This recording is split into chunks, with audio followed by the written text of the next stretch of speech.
So hello guys, welcome to Sagar Academy. Today we are going to start the another topic of your class 9 physics, that is Newton's first law of motion. पिछले video lecture को I hope आप लोगों ने ज़रूर देखा होगा, अगर नहीं देखा है तो ज़रूर जाकर देखिए, लिंक नीचे डिस्क्रिप्शन बॉक्स में पिन है। तो न्यूटन ने कुछ लॉज दिए थे रिलेटेड टू मोशन। ओके, तो हम एक एक करके सारे लॉज को पढ़ने वाले हैं। चलिए फर्स्ट लॉ को हम देखते हैं। Newton's first law of motion क्या कह रहा है?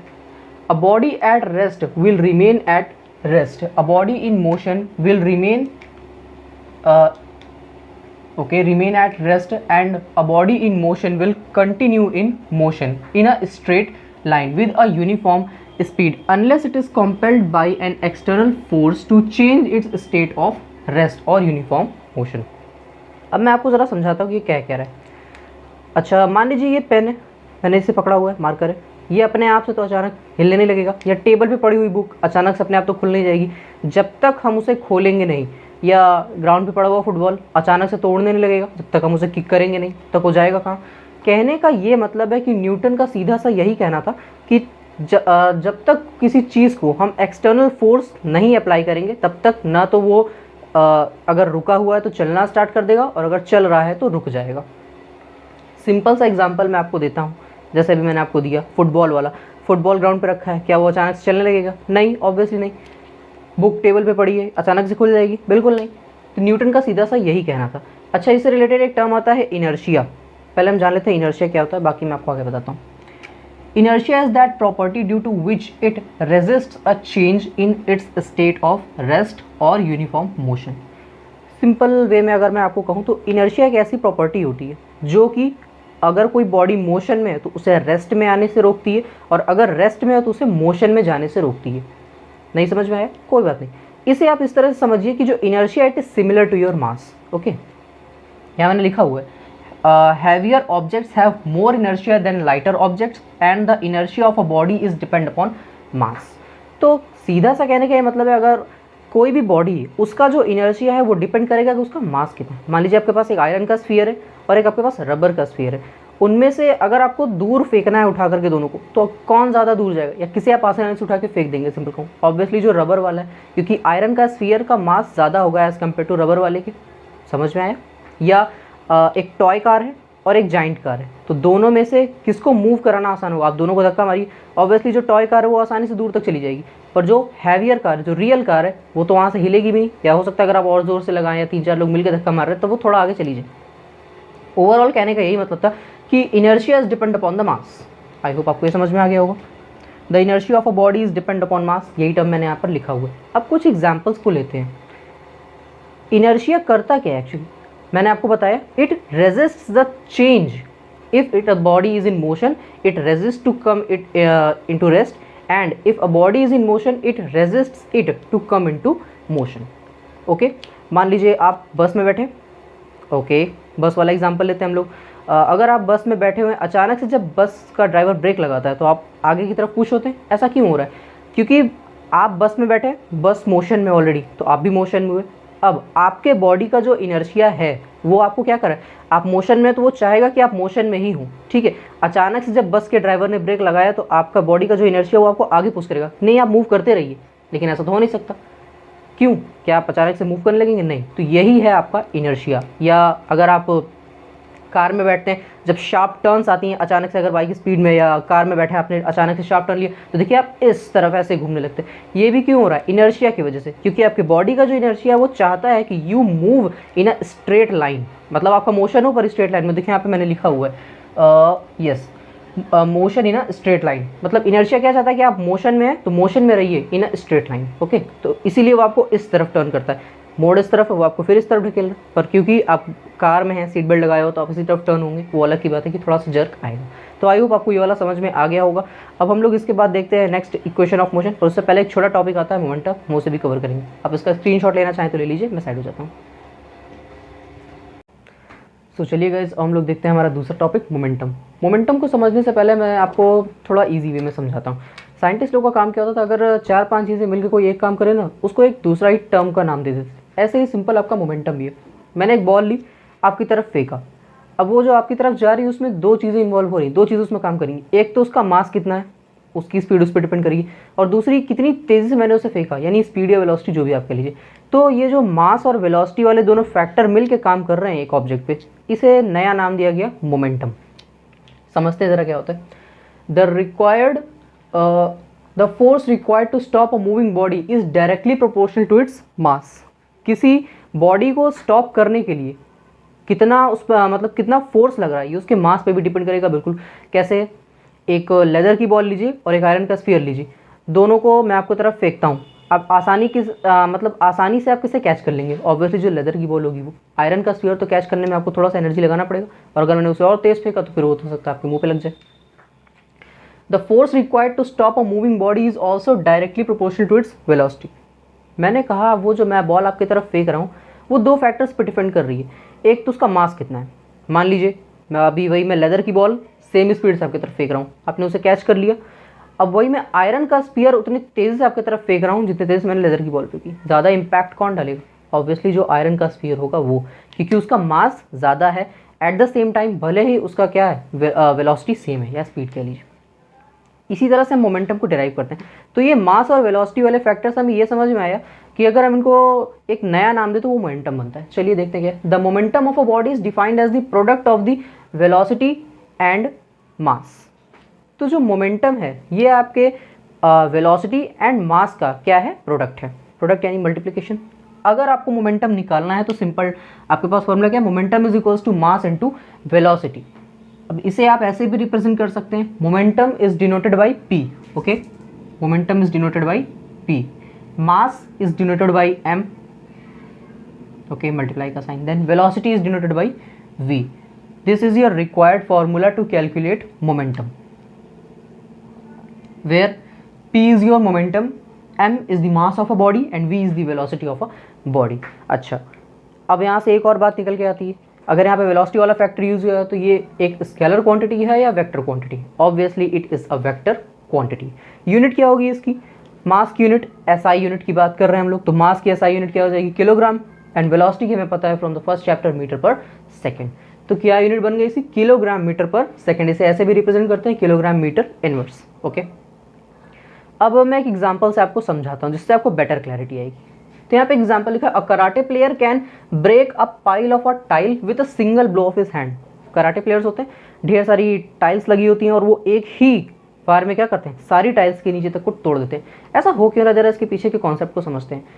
कराटे प्लेयर जो वो इतनी तेज़ी से अपने हाथ को मूव करता है और उसके बाद सडनली उसके जो वेलोसिटी है वो इतनी तेज़ी से उससे ज़ीरो कर देता है कि जो उससे इम्पैक्ट पैदा हो रहा है, जो फोर्स हो रहा है, it is able to break all of the tiles. चलिए ये वाला तो मुझे लगता है आपको समझ में आ गया होगा। अच्छा, एक और बात मैं आपको बताता हूँ, अगर यहाँ पे P is equals to m v है, मतलब अगर इनमें से एक भी चीज़ ज़ीरो हुई तो मोमेंटम ज़ीरो हो जाएगा। वैसे मास तो जनरली ज़ीरो होता नहीं, हर चीज़ का कुछ ना कुछ मास होता है। बिल्कुल। तो वेलोसिटी की बात करते हैं।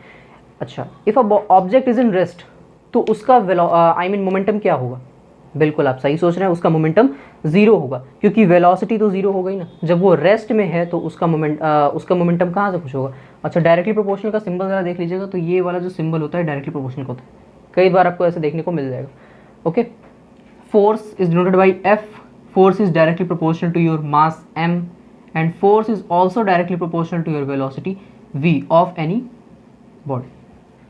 यही दोनों पॉइंट्स जो मैंने ऊपर लिखे हैं ये उन्हें शॉर्टकट में मैंने रिप्रेजेंट कर दिया है। एक और एग्जांपल मैं आपको बताता हूँ, जैसे गन है, उसमें बुलेट है, जब तक वो फायर नहीं हुई है तब तक उसका मोमेंटम क्या है? ज़ीरो। जैसे ही मैंने बुलेट फायर किया गन की हेल्प से, तो अब जो बुलेट की कुछ स्पीड होगी, ऑब्वियसली मास तो है ही, उसका कुछ मास ज़रूर होगा, तब उसका मोमेंटम क्या होगा? बढ़ जाएगा। अब वेलोसिटी जितनी भी हो उसकी उस पर वो डिपेंड करेगा। सो आई होप आपको अलग एग्जाम्पल समझ में आ गया हो। चलिए मैं एक और एग्जाम्पल देता हूँ। मान लीजिए कि एक टेनिस बॉल है और एक क्रिकेट बॉल है, दोनों को सेम स्पीड से फेंकते हैं आपकी तरफ। आपको कैच करने में ज़्यादा इजी, मतलब कम फोर्स लगा के आप इसे कैच कर सकते हैं। ऑब्वियसली जो टेनिस बॉल है वो सॉफ्ट है, उसका मास क्रिकेट बॉल से कम है, क्रिकेट बॉल थोड़ी हार्ड होती है, उसका कुछ मास होता है। अब यहाँ पे क्या समझ में आया? स्पीड भले ही सेम है, मास तो डिफरेंट है। यस, अगर मास चेंज होगा तो यस मोमेंटम चेंज होगा, अगर वेलोसिटी चेंज हो रही है तो भी मोमेंटम चेंज ज़रूर होगा। तो मुझे लगता है कि आपको ये मोमेंटम वाला कॉन्सेप्ट समझ में आ गया होगा। अगर आप इसका स्क्रीनशॉट लेना चाहें तो ले लीजिए।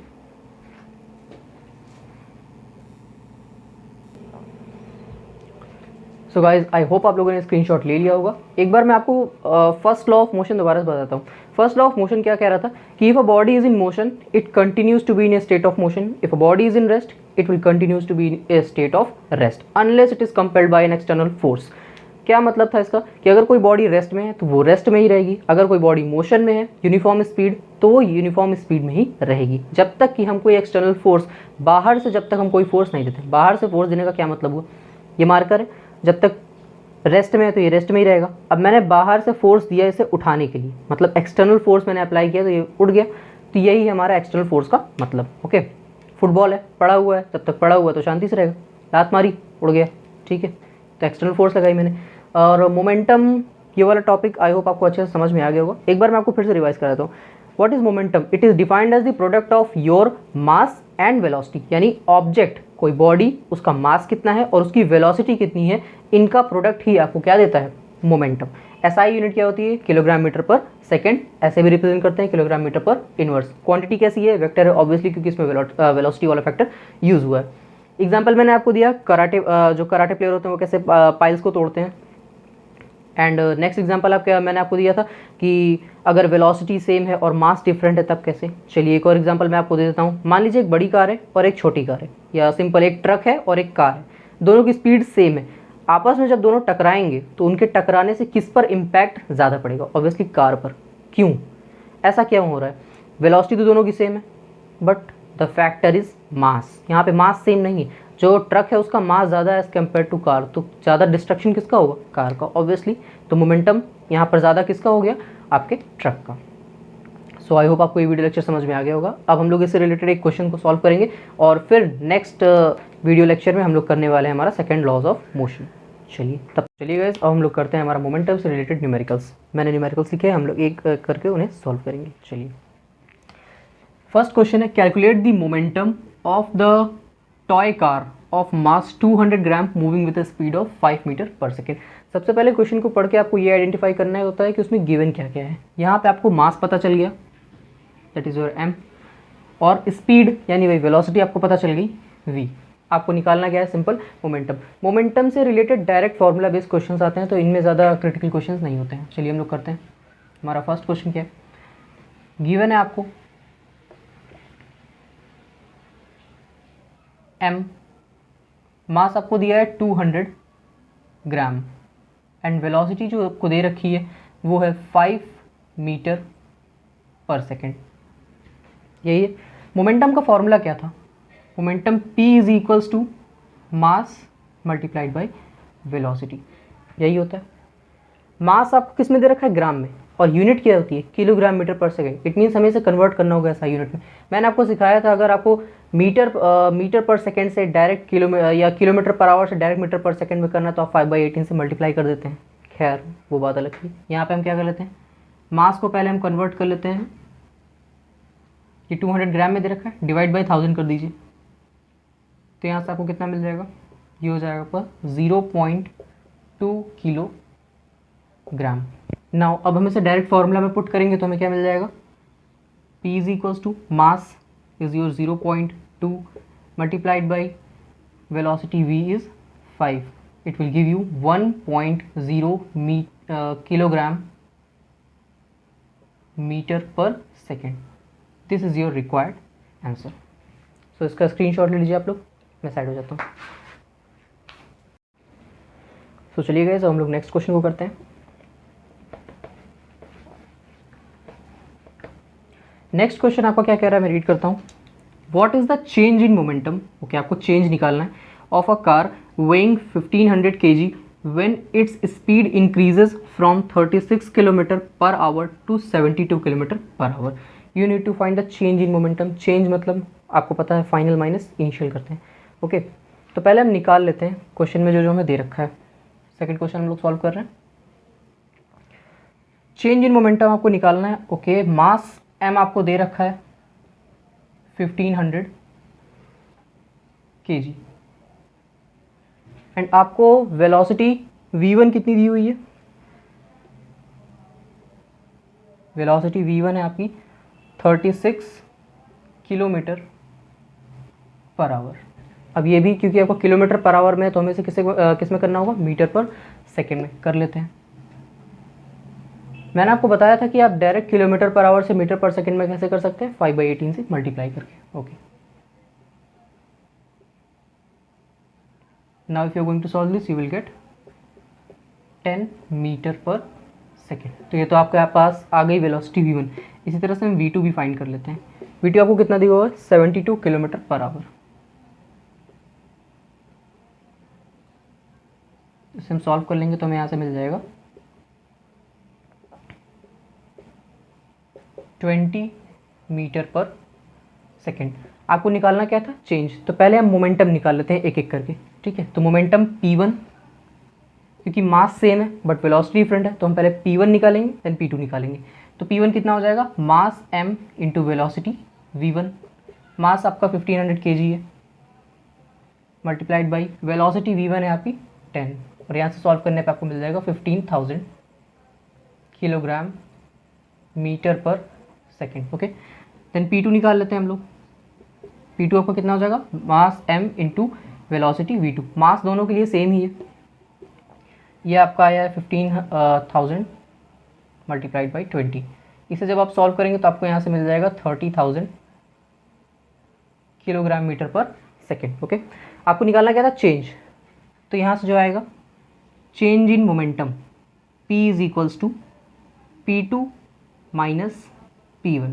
अब अगर आप p2 माइनस p1 करेंगे तो 30,000 माइनस 15,000 कितना हो जाएगा, 15,000 किलोग्राम मीटर पर सेकेंड।